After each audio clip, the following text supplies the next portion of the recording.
शलवारों में तुम्हारे नाड़े नहीं होते थे तो तुम मैं सुनोगे मेरे मुंह से, रेडी वाले से जो है वो फीता लेके बांधते थे, वो तुम्हारे हालात थे हैं। और तुमने सारा मलबा डाल दिया सीमा पर, सीमा को खाने को नहीं मिलता था तो इंडिया भाग के आ गई। बंदा चपेट उठाए और मुंह पे मारना शुरू करे ना इनके, वो क्या तमाशा लगाना। वो आई आके चली गई, हमें पता भी नहीं, अंजू थी, कंजू थी, पंजू थी, कौन थी, और गई है भाई, ठीक है आई है, उसका अपना नेचर होगा, वो भी बच्चे छोड़ के आई थी। हम चाहते अगर हम मीडिया वाले जहनियत वाले लोग होते, हमने आपका वो हाल करना था। खुदा की कसम, ये इंडिया का मीडिया मुंह छुपाता फिरता, मुंह छुपाता फिरता, हमने अंजू का पंजू बना देना था। हमने तो कोई तमाशा नहीं लगाया, इन्होंने तो, इनके मीडिया ने तो आटे के थैले निकाल लिए। आटा नहीं है पाकिस्तान में, वो लड़ते हैं, वो भूखमरी है, उसको खाने को हालांकि ये वो उल्लू का पट्टा इसको लाया ही इसलिए है। वो सबसे बड़ा हड हराम कमीना जो है ना सचिन, वो है। कोड़ी का बंदा इनका नहीं था, उसको बुला के कमा के उसका पैसा खा रहा है लानती इंसान। ये जाए ना, ये जितने बड़े चैनल वाले हैं, नित्तरपाल के पास जाए, इससे पूछे कि जब सीमा नहीं थी तो क्या थे हालात थे तुम्हारे, हैं। और 24 घंटे 48 घंटे फिर हम अंजू का पंजू चलाते, ऐसे पंजू, फिर तुम्हें मीडिया वालों को बताते कि जब किसी को जलील किया जाता है तो कैसे किया जाता है। लेकिन हम बाय नेचर ऐसे नहीं, हम अच्छे अच्छे ताल्लुकात रखना चाहते हैं, हम पॉजिटिव माइंड वाले लोग हैं, हम आगे चलने वाले लोग हैं। तुम्हारे मीडिया का ये हाल है कि गुलाम हैदर बात कर रहा है, उसकी आवाज को तुम बंद कर देते हो, हैं। सीमा जी आप बोले, सीमा जी, सीमा जी, सीमा जी मदर टेरेसा की आई है, तो मैं आप कुछ कहने लगा था। जी वेलकम पूनम शर्मा जी, कैसे हैं आप। जी गायत्री बहन, बिल्कुल सारी बातें ऐसी हैं, कोई भी गलत बात आपको लगे आप मुझे रोक सकते हैं, आप मुझे टोक सकते हैं कि कैश भाई आप गलत बात कर रहे।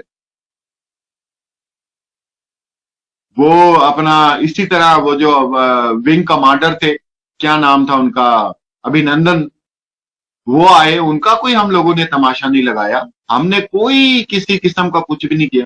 तो इंसान को कम से कम ये चीजें सोचनी चाहिए और इससे सीखना चाहिए। आप लोगों को गैरत होती, मीडिया वालों को, इंडिया के मीडिया वालों को गैरत होती, वो इसी बात की गैरत कर लेते कि यार ये चाहते तो अभिनंदन के साथ ये क्या कर सकते थे, ये चाहते तो अंजू के साथ क्या कर सकते थे, लेकिन इन्होंने कुछ नहीं किया, लेकिन इन्होंने कुछ नहीं किया। और इन्होंने जनाब कोई कसर ही नहीं छोड़ी, उसको स्क्रिप्ट लिख लिख के दे रहे हैं, पाकिस्तान में तो ऐसा होता है, पाकिस्तान में तो औरतें।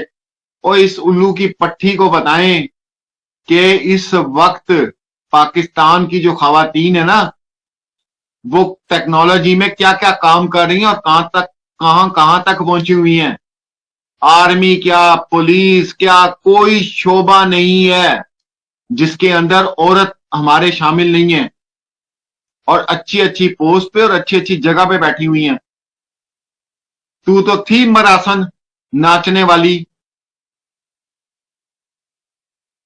और तुझे वो मिल गया, और कहां मिला, वहीं मिलना चाहिए था, और कहीं मिलता भी ना, उधर ही मिलना था तुझे, सचिन को मिल गया तुझे।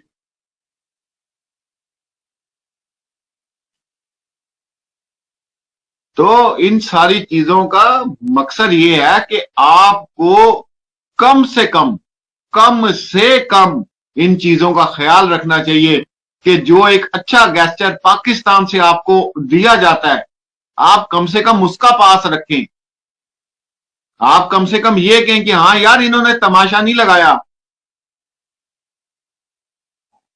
फिर वही मैं वीडियो लगा दूंगा, वो जो है हमारे, क्या नाम है, नंदा भाई हैं जो, नंदा भाई राजपूत, उन्होंने फिर सही बजाई थी अंजू की, आपके भारती भाई ने बजाई नसरुल्ला का रसगुल्ला, ठीक है, ऐसी बातें हमारे पास भी थी, लेकिन हमने नहीं की।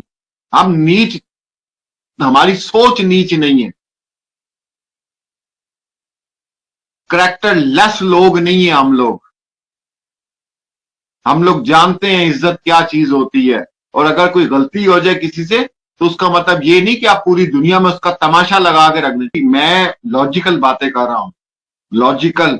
हमारे पास, हमारे मीडिया के पास अगर वो चाहता तो इतना बड़ा तमाशा लगा सकता था ना, अभिनंदन का भी, और जनाब ये जो अंजू आई थी, बहुत बड़ा तमाशा हम लोग लगा सकते थे।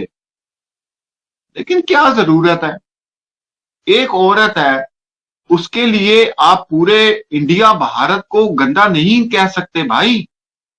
वो जो अंजू थी, वो जवान बच्चे अपने छोड़ के बगैर खामद को बताए यहां आ गई।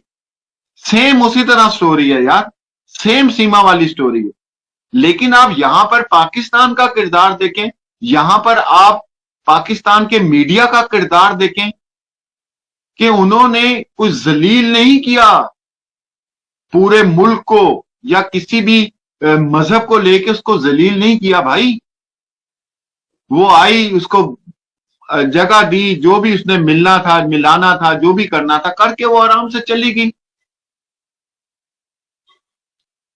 इसी तरह अभिनंदन का जो जहाज था, जब बकौल उनके कि जनाब मैं टारगेट ढूंढ रहा था और गिर गया, जो कुछ भी हुआ, वो जो भी उन्होंने कहा उसको तस्लीम किया गया, उसको माना गया। और जो एक मुआहिदा हुआ है कि कोई भी फौजी अगर गलती से सरहद पार चला जाता है तो वो वापस किया जाए, उस मुआहदे का पास रखा पाकिस्तान ने, उसको वापस किया। तो मेरे कहने का मकसद ये है कि भाई, ये जो बाजी है ना गेम की, ये पलटती रहती है, ये पलटती रहती है। और जब से 1947 के बाद जो कुछ भी हुआ है, तो बाजियां पलटती रही हैं।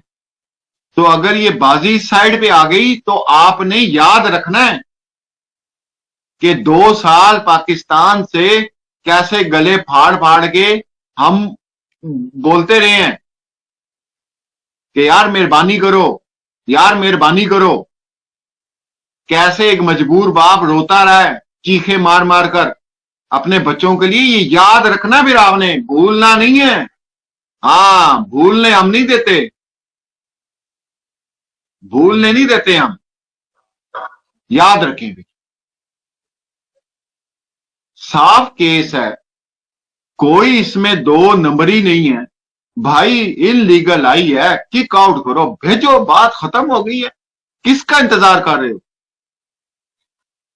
क्यों 18 माह से चार्जशीट लेट की हुई है?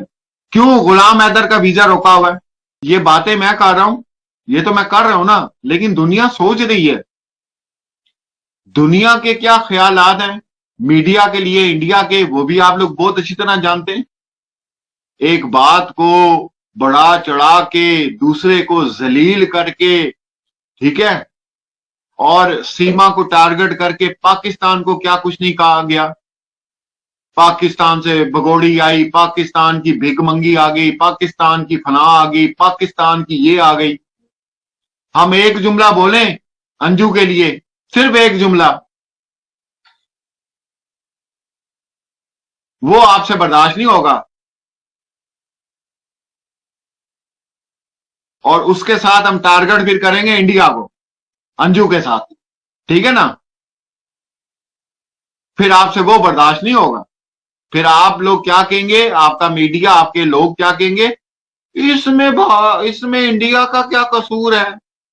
तो भाई, अगर एक चूड़ी चमार लानती औरत, गंदी गलीस औरत यहां इस मुल्क से चली गई, ठीक है, तो इसमें पाकिस्तान का क्या कसूर है? इसमें इस्लाम का क्या कसूर है? हमने तो कैश नहीं करवाया मंजू को। कहते हैं तो हमें इजाजत दें, हम पूछ लेते हैं। हमारे भी यहाँ पे आला हुकाम है, हम पूछ लेते हैं। हम पूछ लेते हैं कि सर वो 2 केस हुए थे, छोटे छोटे थे, तो उसको जरा हाईलाइट करें आप मीडिया के थ्रू। हमें अगर वो इजाजत देते हैं तो फिर हम आपको बताते हैं, फिर हम आपको बताते हैं कि किसी की गलती की वजह से किसी भी मुल्क या मजहब को कैसे टारगेट किया जाता है। कानों से धुएं निकलेंगे आप लोगों के, धुएं। और फिर रिपोर्ट भी कैस अली मीर करेगा, ये भी याद रखना। फिर आपको बताएंगे कि एक गलत इंसान, एक बुरे इंसान की वजह से किसी भी मजहब को, किसी भी मुल्क को टारगेट करना बहुत बुरी बात है। अच्छे बुरे लोग हर जगह पर हैं। जो महजिब कौमें हम जिनको बताते हैं ना, इंग्लैंड हो गया, अमेरिका हो गया, कनाडा, जिनकी मिसालें आप लोग देते हैं, बड़े महजिब लोग हैं, बुराइयां वहां पर भी मौजूद